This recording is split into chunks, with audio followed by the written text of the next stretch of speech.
Imagine this. Your customer is waiting. The deadline is very close, and your shipment is not moving fast enough. Do you choose sea freight to save cost or air freight to meet the deadline?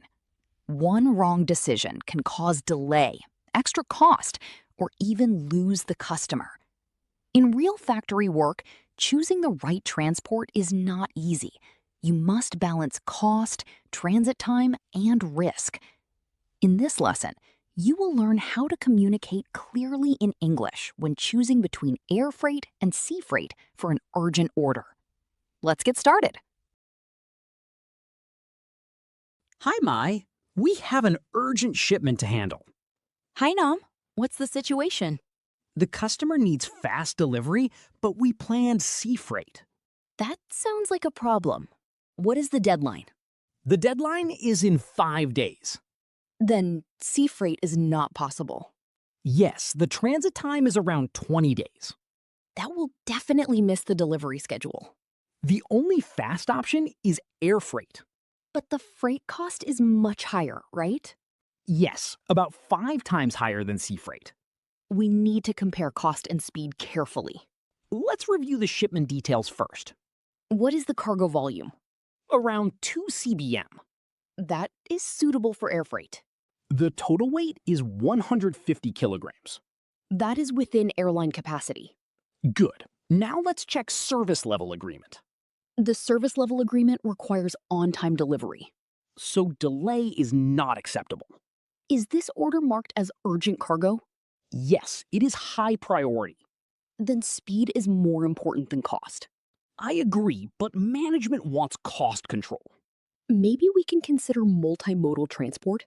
Combine air freight and trucking? Yes, it may reduce total freight cost. But it may increase transit time. We need exact numbers. I will contact the carrier. Ask about available space. The carrier says space is limited today. That is risky. They suggest consolidation. Will that delay the shipment? Possibly a few hours. Even small delays can affect the deadline. True. Let's consider full air freight. Yes, fastest option. I will request a booking. Ask for booking confirmation. Also checking ETD and ETA. What is the ETD? Departure tonight at 10 p.m. And the ETA? Arrival in 2 days. That meets the delivery schedule. Good. Now let's review surcharge. What extra surcharge applies? Fuel and handling surcharge. Total cost will increase.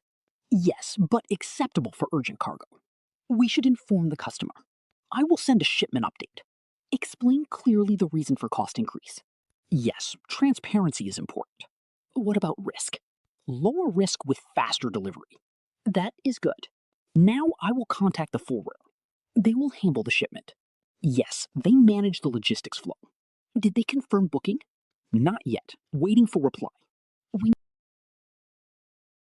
That's the end of today's lesson on choosing between air freight and sea freight for an urgent order. Now you understand how to compare cost, transit time, and risk, and also consider factors like cargo volume in CBM when making a shipping decision. Remember, in real logistics work, the best choice is not just about saving money. It's about meeting the deadline and delivering on time. Take time to review the key vocabulary and practice the conversation again. In the next lesson, we will explore another real logistics situation. See you next time.